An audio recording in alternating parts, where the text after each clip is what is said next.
Hi everybody, welcome back to the channel. I'm Miles and this is Aromas by Miles. Thanks for joining me on my slow dance around the fragrance world today. Today we've got a luxury face-off, a cage fight, if you will, between 7 incredible fragrances.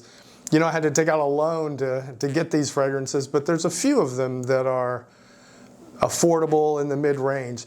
If that sounds good to you, then it's time to belly up to the bar and hit the like and subscribe button. It's a freebie, you know, and you don't get many of those. It also helps a lot of people around the world with the Medic Outpost nonprofit. So if that sounds good to you, then strap in and let's go.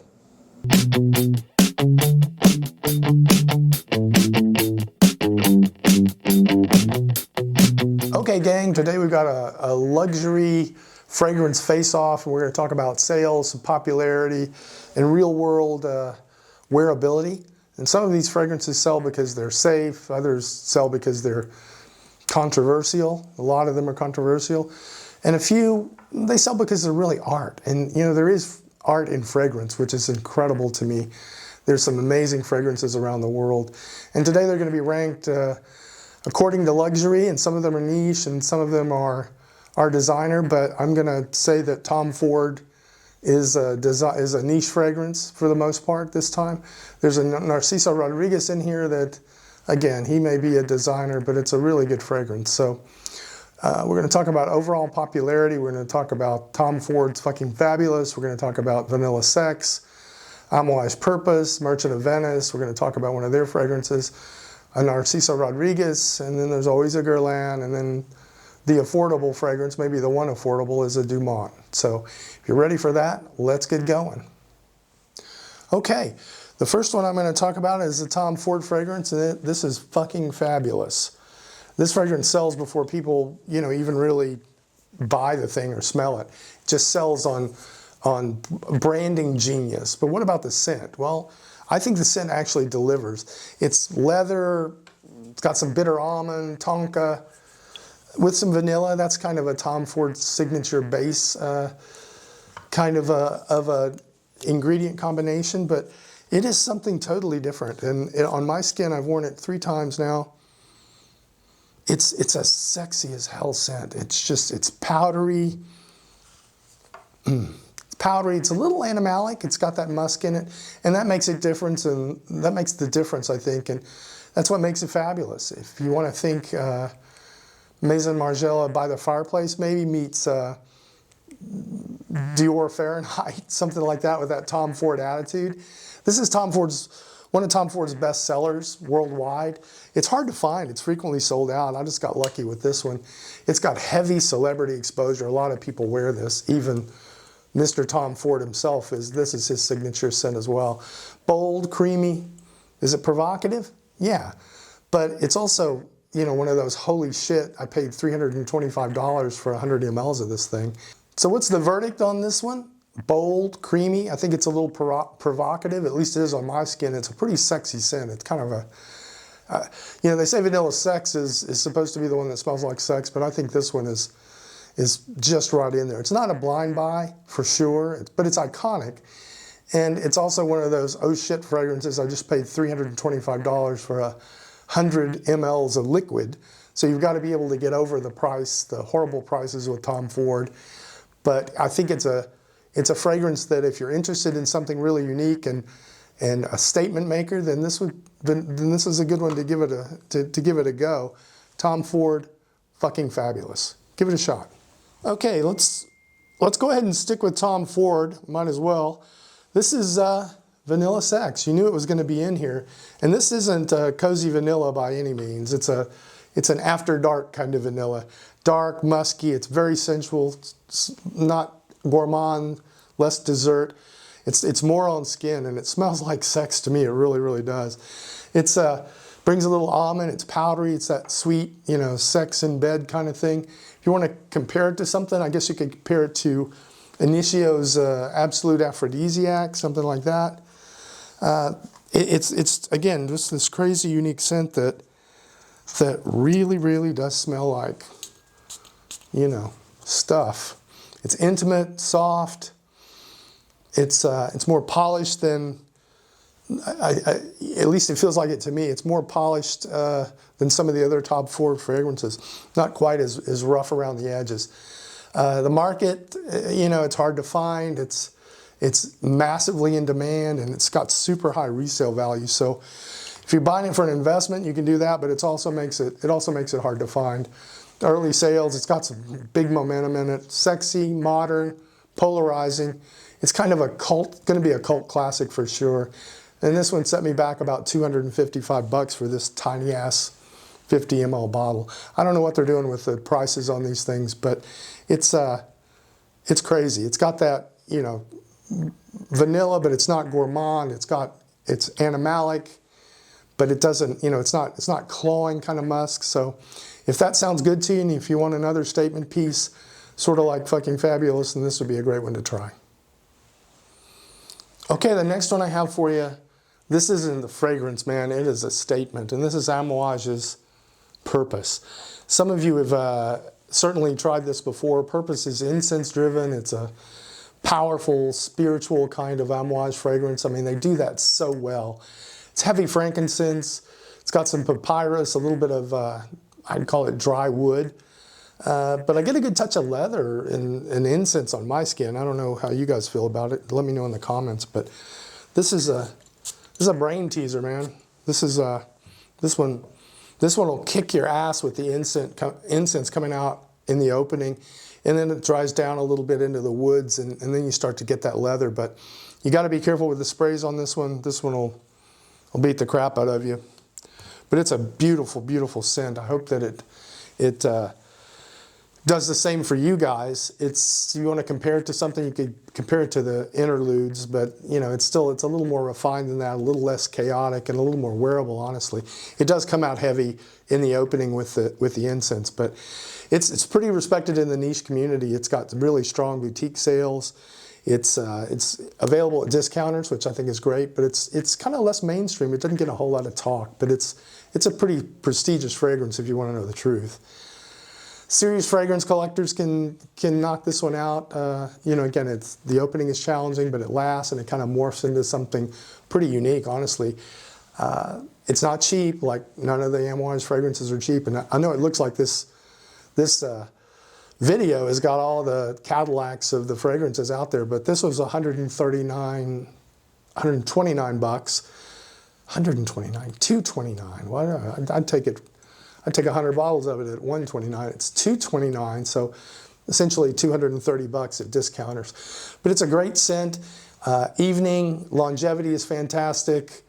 That incense and leather come together and make it a fantastic fragrance. This is one of my favorite Amouages. So tell me what you think in the comments if you've seen this before and if you've gotten your nose on it, because I'm always interested. That's Amouage Purpose. Beautiful fragrance. Okay, the next one I've got for you is from Narciso Rodriguez, and it's a fantastic house. It's affordable, reasonable. They've got some good variety in their scents, and this is saffron musk. And I know it seems like this whole video is about boinky boinky and yunk yunk, but because we've got all these musks and all these sexy fragrances. But here's another one, Quiet Luxury. I love the bottle, love the presentation of this scent, this offering. This is a soft spice. It's kind of a clean musk. It's not as down and dirty as Vanilla Sex or even fucking Fabulous, but it's not loud and it's not trendy, but it's really refined. It's a musk you could wear pretty much all the time if you wanted to. This offering is a top shelf for me. I really, really like this. If you like a subdued kind of musky leather, then this would be the one to take a look at. I'm going to get this one on scent strip. Don't know why I can't say that, but wow. Yeah, you know, I really, really like this one. I've worn this one several times. Haven't got any compliments on it, but it stays really close to the skin, so I'm going to have to find somebody who's willing to get that close to me, if you know what I mean. But, hey, you never know. I'd compare it to Aqua Versalis from MFK, maybe. It's kind of warm, and it's got that saffron twist to it. I think the sales on this one, what I read is it's stronger in Europe than it is in the US, because let's face it, these kind of scents are really hard to find here. And it's got that niche appeal to it, even though Narciso Rodriguez would be considered obviously a designer. This is an underrated fragrance. It's elegant, subtle. It's kind of got that, yeah, it's a little more mature, I think. It's a very solid scent. And like I say, it stays close to the skin, so you're not going to get a lot of projection. And the longevity is average, you know, 6 hours maybe, something like that. It's not the cheapest Narciso Rodriguez fragrance. It's I paid $135 for it, and that's kind of heavy for Narciso, but I'm glad he's, you know, making a little bit of money. Maybe he'll keep going. But this is saffron musk, and I think you're going to like it. Give it a shot. Okay, the next one I have for you is from one of my favorite houses in the whole world, Merchant of Venice, and this is Pastel Oud Extract. And this oud is totally different than some of the other ouds out there. This is a tailored suit, I guess you could call it. It's smooth, it's refined, it's elegant. It's got a beautiful presentation. These bottles are just the best in the world. You look like you're Marco Polo when you have these things on your shelf. And this oud extract, you know, it's not barnyardy. It's not really aggressive. It opens with a little bit of floral, but then it drops back into that sweet leather with that oud background in it. It's a little animalic after the dry down, but you know, you're buying an oud, so you've got to expect that. You've got to want that animalic piece to it. If you were going to compare it to something, I'd say Alexander II from Xerjoff, but it's a little bit lighter, maybe a little bit cleaner, and this maybe more European. I mean, Merchant of Venice is a fantastic niche luxury brand, and this sells at a lower volume. It's high exclusivity because it's, you know, you've got to like this kind of oud. It's a classier oud, maybe for people who don't like those harsh, really barnyard type scents. It's let me get it on scent here. And I love this fragrance. I love the house, just about everything about it. They've got so many other fragrances. They've got Vinage 21, they've got Arabesque, and they're all completely different. Very, very foreign, Middle Eastern. And this is a beautiful scent. The oud is smooth and classic and not overpowering. And this scent, this is a 50 ml bottle, but this scent was $100. So it's affordable compared to all these others, some of these others in this video. This is a very affordable scent. So that's Merchant of Venice, Pastel Oud Extract. Give this one a try if you're an oud fanatic. I think you're going to really be happy with it. Okay, the next one on the Boinky Boinky train is going to be Guerlain's Incense Mystique. And if you guys have ever gone to one of the cathedrals, the big cathedrals around the world for a Christmas service or something like that, midnight. I don't do that anymore, but I've done it before. This is what it smells like. It's an incensey, it's got that deep incense with some of, like, I don't know what you call it, shadowy florals in the background, but they resonate through the fragrance. And you know, I'm going to call this a woody chypre that leans a little bit masculine. It's a unisex offering. Women can wear it for sure, but I think it's going to wear better and smell better on men. 2019 release from Terry Wasser, who knows what he's doing. And it's, you know, it's not one of those fragrances in the L'Art de Matrier collection. It's in a level below that. So it's more affordable. It's challenging. I think it's kind of vintage. It's vintage leaning on my skin, but I like that because I'm an old codger. And it's a little artistic. I think there's some things in here that are unique, and I'm not going to read you there's a million notes to it, and I'm going to read them to you, but it's you know, the incense and the florals and how it dries down, and then you get that, there's a little bit of musk, actually there's a fair amount of musk, along with those aromatic woods that kind of end up pushing the fragrance along. And there's a perky dose of amber and some, you know, those woody notes make that musk finish kind of, what do you want to call it, on the wild side, like all the other fragrances we're talking about.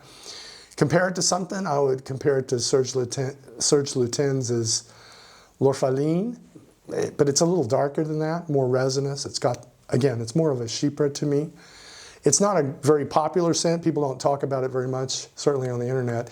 And that's, you know, it's mainly for collectors, I guess. It's got limited appeal because it's got, you know, the heavy incense and the musk. It's not one of those more versatile wearing scents. It's not a signature scent.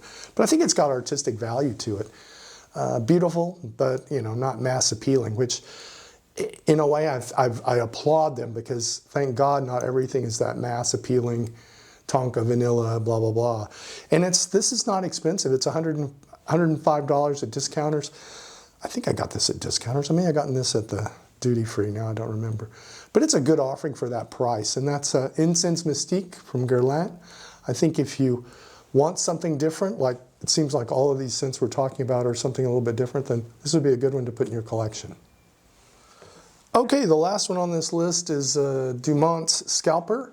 It's a great fragrance for a budget, if you're on a budget, for sure. It's kind of niche style with a designer, a budget designer. It's sweet, woody, it's crowd pleasing. You talked about all these others that weren't, but it's modern, affordable, it's easy to wear. You know, think maybe YSLY or one of those, maybe a little, obviously the ingredients are a little bit less than that, but YSLY maybe meets some of those Lattafa sweet fragrances. It's a popular scent. It's got strong online sales, they say, and it's popular in the Middle Eastern market. So that tells you that it's put together pretty well, and it's a great value buy. You know, it's not expensive at all. I think I paid $39 for it, so it's solid. It's versatile. It's not artistic, but it's really wearable. So I think it's one that if you wanted to add in your collection, you would be happy to have it, especially for that price point. And that's Dumont's Scalpers EDP. Okay, so there you have it. Those are the 7 fragrances I wanted to talk to you about today. This is another travel haul of mine. And I guess as a final wrap up, you could say if you want some iconic fragrance, you're going to go Tom Ford. In addition to, you know, some boinky boinky here. I think that's what those remind me of. If you want an artsy fragrance, I'd go with Amouage or Guerlain. If you want some value, obviously Dumont is always going to deliver. If you like that quiet luxury, I wouldn't sleep on this Narciso Rodriguez. That saffron musk is really laid back and beautiful. Yeah, so subscribe if you want to keep these real fragrance talks going. There's no hype, there's no bias. It's mainly just facts, in my opinion, which I guess is probably, since you're not paying for it, it doesn't amount to much. But tell me what you want to hear in the comments, and tell me if you've tried these fragrances, because I really do want to know. Thanks for your time. I appreciate every minute of it. Hopefully you know that by now. And hey, be kind out there. And we'll see you in the next one. Namaste.